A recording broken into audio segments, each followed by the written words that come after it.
और अब खबरें तफसील से। राज्यसभा के 19 अरकान को एक हफ्ते के लिए मुअत्तल कर दिया गया है।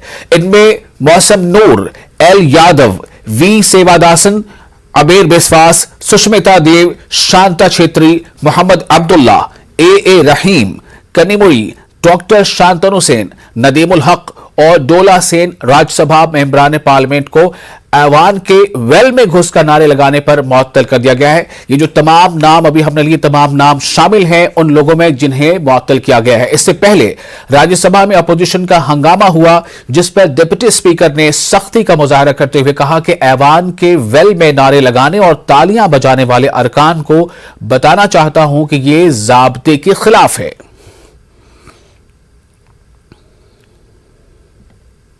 माननीय सांसदों को सदन की कार्रवाई से इस हफ्ते के लिए सस्पेंड करना पड़ा। माननीय चेयरमैन ने हमारी दरख्वास्त को हाउस के वोट के लिए रखा और हाउस ने निर्णय लिया कि जो माननीय सदस्य हाउस को चलने नहीं दे रहे, सदन की कार्रवाई में बाधा डाल रहे हैं, उनको इस हफ्ते के लिए सस्पेंड किया जाए।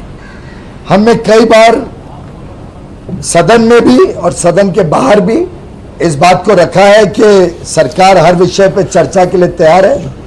महंगाई पे भी सरकार अब चर्चा करना चाहती है।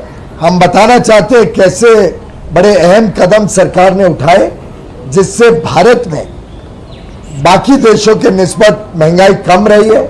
हम बताना चाहते हैं कैसे जीएसटी काउंसिल में आम आदमी पार्टी, कांग्रेस, केरल की कम्युनिस्ट पार्टीज, डीएमके, ये सभी पार्टीज ने, टीआरएस, ये सभी पार्टीज ने मिलके सर्वसम्मति से जो निर्णय लिए उसके ऊपर भी सदन को नहीं चलने दे रहे। और मैं समझता हूं कि विपक्ष भाग रही है चर्चा से, क्योंकि वो समझ गई है कि उनके ऊपर जो जिम्मेदारी थी, जो कर्तव्य था, उसमें वो पूरी तरीके से फेल हुए।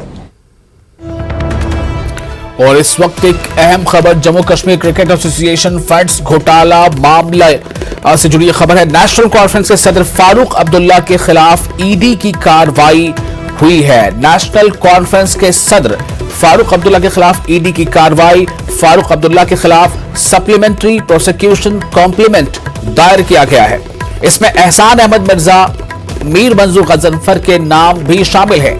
तो Jammu Kashmir cricket association funds घोटाला मामले से जुड़ी बड़ी खबर। नेशनल कॉन्फ्रेंस के सदर फारूक अब्दुल्ला के खिलाफ ईडी की कार्रवाई। नेशनल कॉन्फ्रेंस के सदर फारूक अब्दुल्ला के खिलाफ ईडी की कार्रवाई यानी एनफोर्समेंट डायरेक्टोरेट की कार्रवाई। और फारूक अब्दुल्ला के खिलाफ सप्लीमेंट्री प्रोसिक्यूशन कॉम्प्लीमेंट दायर किया गया है। और इसमें कुछ और नाम भी शामिल हैं, और इनमें जो नाम शामिल हैं वो है एहसान अहमद मिर्जा, मीर मंजूर गजनफर। तो नेशनल कॉन्फ्रेंस के लीडर, नेशनल कॉन्फ्रेंस के सदर के खिलाफ एक बड़ी कार्रवाई, और ये कार्रवाई हुई है एनफोर्समेंट डायरेक्टोरेट की जानिब से यानी ईडी की जानिब से। नेशनल कॉन्फ्रेंस के सदर फारूक अब्दुल्ला के खिलाफ ईडी की कार्रवाई, और फारूक अब्दुल्ला के खिलाफ सप्लीमेंट्री प्रोसिक्यूशन कॉम्प्लीमेंट दायर किया गया है। एहसान अहमद मिर्जा, मीर मंजूर गजनफर के नाम भी इसमें शामिल हैं।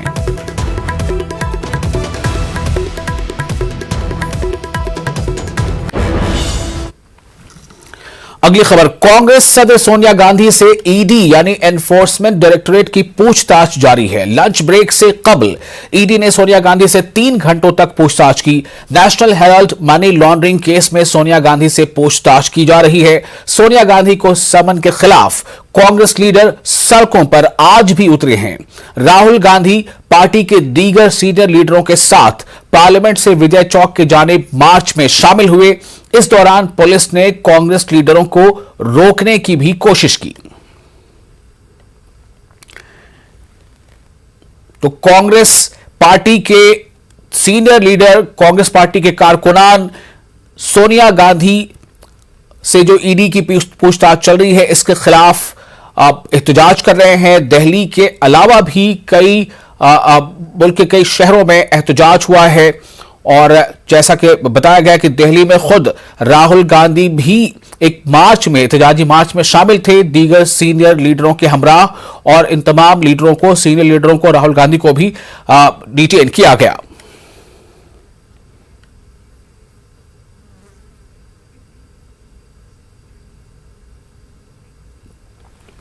गुजरात में मुबैना तौर पर जहरीली शराब पीने से 28 अफराद की मौत हो गई है, जबकि कुछ की हालत नाजुक है। कई अफराद अस्पताल में जेर इलाज हैं, उनमें कुछ की हालत अब भी नाजुक बताई जा रही है। मामला रोशनी में आने के बाद रियासती हुकूमत ने इस मामले में जांच का हुक्म दे दिया है। ख्याल रहे कि गुजरात में शराब बनाने, बेचने और पीने पर पाबंदी आयद है। इस बीच पुलिस ने दावा किया है कि ये हलाकतें जहरीली शराब पीने से नहीं बल्कि कीमियाई मादा पीने से हुई है। पुलिस ने 450 लीटर मिथाइल जब्त किया है और इस मामले में तहकीकात जारी है। अभी तक 15 अफराद को गिरफ्तार किए जाने की खबर है।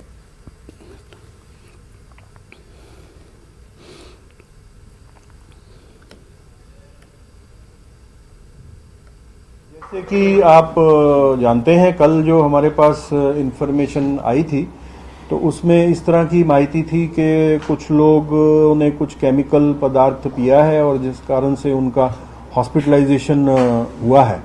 तो इमीडिएटली हम लोगों ने एसपी अहमदाबाद रूरल और एसपी बोटाद को अलर्ट किया गया था और जब उन्होंने स्थल पर जाके इसकी चकासनी की, पूछपरछ की गई तो ऐसा मालूम पड़ा कि बोटाद तालुका का ये गांव है, नाभोई विस्तार, और गांव का नाम मैंने आपको बताया, रोजिंदा।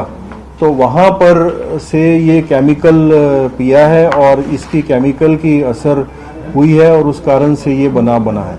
तो इसके लिए फिर range IG Bhavnagar, range IG Ahmedabad सभी को एक्टिवेट किया गया, एटीएस को एक्टिवेट किया गया और 24 कलाक के अंदर इसका पूरा पर्दाफाश जो है वो किया गया है। अभी इसमें जो एनालिसिस निकला है वो ये है कि जयेश नाम का एक आदमी है जो अहमदाबाद में नारोल विस्तार में एक गोडाउन कीपर है। उसके पास वहां पर 600 लीटर ये मिथाइल अल्कोहल केमिकल था जो इंडस्ट्रियल यूज जिसका होता है। उसने अपने बुआ का लड़का है संजय भाई दिखा भाई, उसको ये मटेरियल प्रोवाइड किया था 22 तारीख को और वो संजय ने आगे उसमें से अलग अलग जगह पे बरवाला तालुका में अलग अलग लोगों को दिया था और ये जब लोगों ने पिया इसके पानी मिक्स करके तो उनके ऊपर असर हुई और वो फिर इसमें बोटाद जिला में और अहमदाबाद रूरल विस्तार में डेथ्स हुई हैं और अभी कुछ लोग जो हैं वो भावनगर विस्तार में हॉस्पिटल में एडमिट हैं, कुछ अहमदाबाद में एडमिट हैं और इस तरह से ये गुना दाखिल करके अब इन सब लोगों को राउंड अप किया गया है।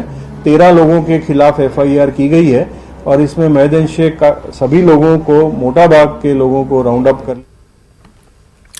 गुजरात में मुबैना तौर पर जहरीली शराब से हुई अमवात पर अब सियासत शुरू हो गई है। आम आदमी पार्टी ने गुजरात हुकूमत पर इन हलाकतों को लेकर तनकीद की है।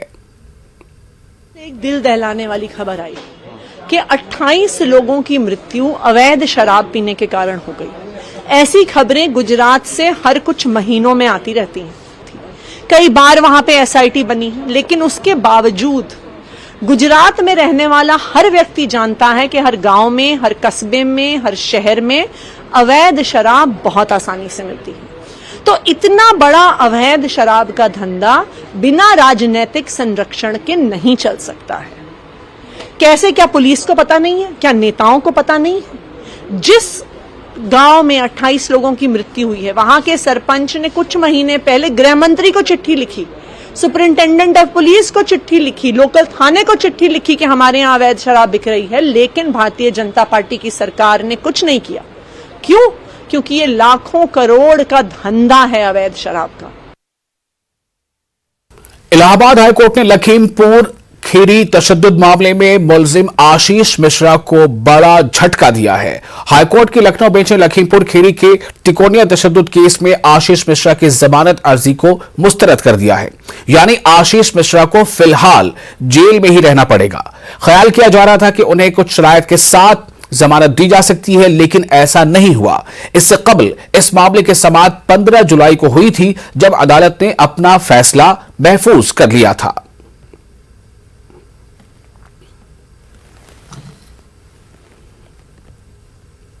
बडगाम में पीएम पैकेज मुलाजमीन का एहतजाज जारी है। एहतजाजी मुलाजमीन ने श्रीनगर बडगाम रोड को ब्लॉक कर दिया। पीएम पैकेज मुलाजमीन का कहना है कि वो खुद को कश्मीर में गैर महफूज तस्वुर कर रहे हैं, लिहाजा उन्हें जम्मू मुंतकिल किया जाए। इन मुलाजमीन ने एससी रिजर्व जुमरे की ट्रांसफर पॉलिसी के लिए कमेटी की तश्कील का हवाला देते हुए कहा कि पीएम पैकेज मुलाजमीन के लिए भी ट्रांसफर पॉलिसी होनी चाहिए।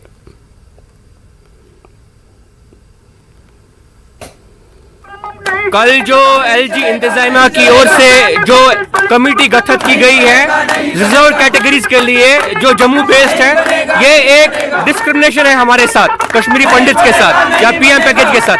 अगर उनके लिए ट्रांसफर पॉलिसीज फ्रेम की जा रही है, हमारे लिए ट्रांसफर पॉलिसी क्यों नहीं है? ये सिंपल बात है कि जम्मू के रिजर्व कैटेगरीज वोट बैंक है, उनके लिए आवाज जा सकती है, लेकिन हमारे लिए कोई आवाज कहीं नहीं जाती है। ये हमारा सबसे बड़ा मुतालबा है सरकार के लिए। हमने एक सिंगल पॉइंट डिमांड लोकेशन की रखी है। हमने अपनी सेफ्टी और सिक्योरिटी के मुताबिक देते हुए कहा है हमारी सेफ्टी और सिक्योरिटी को बिल्कुल मुमकिन किया जाए, लेकिन उस पर सरकार ने अभी तक कोई भी ठोस कदम नहीं उठाया। ये डिमांड पिछले 76 दिनों से हम कंटिन्यू हड़ताल पे हैं, अंदर टेंट पे हैं, सिर्फ इसीलिए क्योंकि जो हमारी राहुल भाई की जो शहीद हुए हैं और जो आज जो गवर्नर ने जो ट्रांसफर पॉलिसी बनाई है कल, उसके अगेंस्ट हमारा ये है कि अगर रिजर्व कैटेगरी लिए ट्रांसफर पॉलिसी है, हमारे लिए क्यों नहीं? जो हमारे बलिदान हुए, हमारे शहीद जो लोग हुए हैं, उनके लिए क्यों नहीं ट्रांसफर पॉलिसी है? और गवर्नमेंट ने जो बातचीत करना जो बंद किया है, उसका क्या रीजन है? हमारी कॉलोनीज के अंदर हम पीसफुल प्रोटेस्ट कर रहे थे, बट जब कल ये पता चला कि ट्रांसफर पॉलिसी के लिए कमेटी बनाई गई है हमारे भाइयों के लिए, जब उनके लिए वो बना सकती है तो वो हमारे लिए क्यों नहीं बना सकती? इस चीज़ की डिस्क्रिमिनेशन को लेकर हमको बहुत ज़्यादा ही नाराजगी है एडमिनिस्ट्रेशन से। हम बिल्कुल उनके खिलाफ नहीं जाना चाहते हैं, बट उनसे आज हम नाराजगी प्रतीत कर रहे हैं, तभी हम आज सड़क पे आ गए हैं। शेखपुरा बडगाम में मुकीम जो कश्मीरी पंडित है, जो पीएम पैकेज के तहत यहाँ काम कर रहे हैं, उन्होंने एक मरतबा फिर से एहतजाज किया है। जो ये रास्ता है श्रीनगर बडगाम रोड, इसे ब्लॉक किया है। आप मेरे पीछे देख सकते हैं, ट्रैफिक जाम भी लग चुका है। ये लोग एक बार फिर से सड़क पे आए हैं, एहतजाज कर रहे हैं, इंतजामिया पर निशाना साध रहे हैं। दरअसल ये एहतजाज इसलिए है, जो सरकार ने कल जम्मू बेस्ड जो एससी रिजर्व कैटेगरीज के लोग हैं उनके लिए ट्रांसफर पॉलिसी तैयार की है, तो इन लोगों का कहना है कि वो लगातार 75 दिनों से ये मुतालबा कर रहे हैं कि इन्हें ट्रांसफर किया जाए। उन लोगों का कहना है कि अगर जम्मू बेस्ड जो एससी रिजर्व कैटेगरीज के लोग हैं उनके लिए ट्रांसफर पॉलिसी बनाई गई है, तो इनके लिए ये पॉलिसी क्यों नहीं है? उन्होंने एक बार फिर से जो इंतजाम है उसके खिलाफ नाराजगी का इजहार करते हुए कहा कि लगातार उनके साथ वादे किए जा रहे हैं, लेकिन आज तक वादे वफा नहीं हुए हैं। उन लोगों ने एक बार फिर से सरकार से अपील की है कि जो policy Jammu based SC reserve category के एम्प्लॉयज के लिए बनाई है, यही पॉलिसी इनके लिए भी बनाई जाए। न्यूज़ 18 नेटवर्क के लिए शेखपुरा बडगाम से मैं आबिद हुसैन। और फिलहाल एक छोटा